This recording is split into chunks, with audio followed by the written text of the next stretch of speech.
Good morning બાલ દોસ્તો. આજે આપણે ધોરણ 5 વિષય હિન્દી એમાં 11મો પાઠ છે સચ્ચા બાલક, સાચો બાળક. એક અહીં વાર્તા આપી છે નાની, એ આપણે જોઈશું. શરૂઆત કરીએ. इस जीवन प्रसंग में सच्चाई का महत्व बताया गया है. આ જીવન પ્રસંગમાં સચ્ચાઈનું એટલે કે સત્યતાનું મહત્ત્વ બતાવ્યું છે. जीवन में चाहे कितनी भी मुश्किलियाँ आए, पर जो मनुष्य अपने आदर्शों को नहीं छोड़ता है वही महान बनता है. જીવનમાં ગમે એટલી મુશ્કેલીઓ આવે, પરંતુ જે મનુષ્ય પોતાના આદર્શોને છોડતો નથી તે મહાન બને છે. એક સમય કી બાત હૈ. એક સમયની વાત છે. एक लंबा काफिला बगदाद की ओर जा रहा था. एक लांबो काफलो, समूह, काफलो એટલે સમૂહ, એક લાંબો કાફલો બગદાદની તરફ જઈ રહ્યો હતો.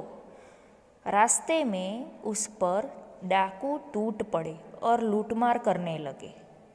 રસ્તામાં ડાકુઓ એ કાફલા ઉપર હુમલો કરે છે અને એ લોકોને લૂંટી લે છે.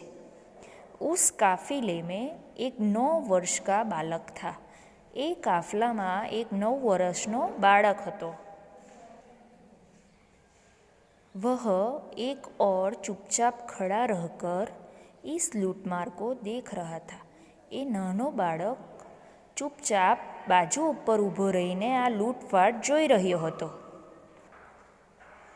एक डाकू की नज़र उस लड़के पर पड़ी. एक डाकूनी नज़र ए बाળક ઉપર પડે છે. लड़के के पास आकर वह डाकू कड़कर बोला, तेरे पास भी कुछ है. બાળક પાસે આવીને એક ડાકુ કડક અવાજમાં બોલે છે, તારી પાસે પણ કંઈ છે? લડકા, મેરે પાસ 40 અશરફિયા હૈ. બાળક છોકરો શું કહે છે? મારી પાસે 40 અશરફિયા. અશરફિયા એટલે સોનાના સિક્કા છે. ડાકુ ચકિત હોકર. ડાકુને આશ્ચર્ય લાગે છે. ક્યાં કહા? તેરે પાસ 40 અશરફિયા હૈ. શું કહ્યું તે? તારી પાસે 40 સોનાના સિક્કા છે? લડકા, જી હા. છોકરો શું કહે છે? હા. ડાકુ લડકે કા હાથ પકડકર સરદાર કે પાસ લઈ ગયા. ડાકુ છોકરાનો હાથ પકડીને ડાકુઓનો સરદાર એટલે કે નેતા એની પાસે લઈ જાય છે. उसने अपने सरदार से कहा, यह लड़का अपने पास 40 अशरफिया बताता है. એણે સરદારને શું કહ્યું ડાકુએ કે આ છોકરો એવું કહે છે કે એની પાસે 40 સોનાના સિક્કા છે. સરદાર લડકે સે, તેરી અશરફિયા કહા હૈ. સરદાર છોકરાને શું કહે છે? તારી અશરફિયા, તારા સોનાના સિક્કાઓ ક્યાં છે? लड़के ने अपनी सदरी को फाड़कर उसमें छुपी अशरफिया निकाली. બાળકે પોતે પહેરેલું પહેરણ, સદરો, ઝબ્બો એને ફાડીને એમાંથી છુપાવેલા સોનાના સિક્કા કાઢ્યા. ઉન્हें सरदार के सामने रखते हुए कहा, यह देखो. સોનાના સિક્કા એણે સરદારની સામે મૂક્યા અને કીધું, આ જો. सरदार आश्चर्य से, लड़के, अशरफियों को इस प्रकार से रखने का उपाय तुम्हें किसने बताया? સરદાર નવાઈ પામે છે. છોકરા, તને સોનાના સિક્કા આ રીતે છુપાવીને રાખવાનું કોણે સમજાવ્યું?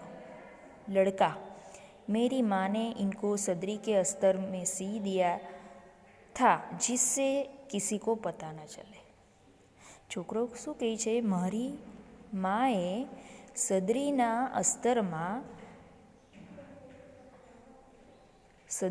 અસ્તર સાથે એને સીવી દીધું હતું જેથી કોઈને ખબર ન પડે. સરદાર, તો તૂને અશરફિયો કા પતા હમેं ક્યું બતા દિયા? સરદાર કહે છે, તો તે સોનાના સિક્કા તે છુપાવ્યા છે એવું અમને શા માટે કહી દીધું? લડકા, મેં झूठ कैसे बोलता?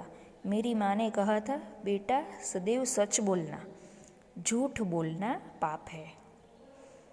બાળક શું કહે છે, હું જૂઠું કઈ રીતે બોલું? મારી માએ મને સમજાવેલું કે હંમેશા સાચું જ બોલવું જોઈએ, જૂઠું બોલવું પાપ છે।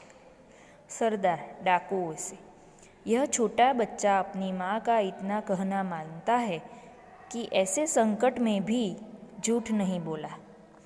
સરદાર ડાકુઓને શું કહે છે કે આ નાનો બાળક પોતાની માનું એટલું બધું કહેલું કરે છે જે સંકટ સમયમાં પણ જૂઠું બોલતો નથી। हम लोग बड़े होकर भी ईश्वर के बताए नेक रास्ते पर नहीं चलते और लूटमार करते हैं। हम लोग એટલે આપણે બધા મોટા થઈને પણ ઈશ્વરે બનાવેલો સાચા રસ્તા ઉપર ચાલતા નથી અને લૂંટમાર કરીએ છીએ।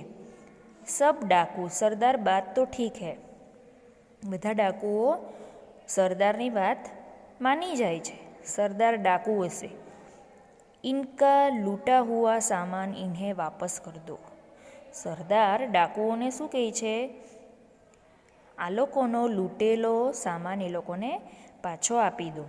डाकुओं ने सब सामान वापस कर दिया और आगे कभी लूटमार न करने की प्रतिज्ञा की। ડાકુઓએ બધો સામાન પાછો આપી દીધો લૂંટેલો અને ક્યારેય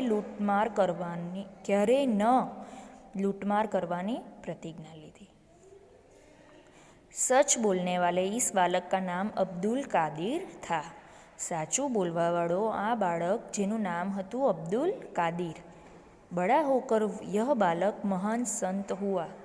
मोटो थईने आ बाळक संत बनी गयो। उनकी समाधि बगदाद में है। एमनी समाधि बगदाद में है।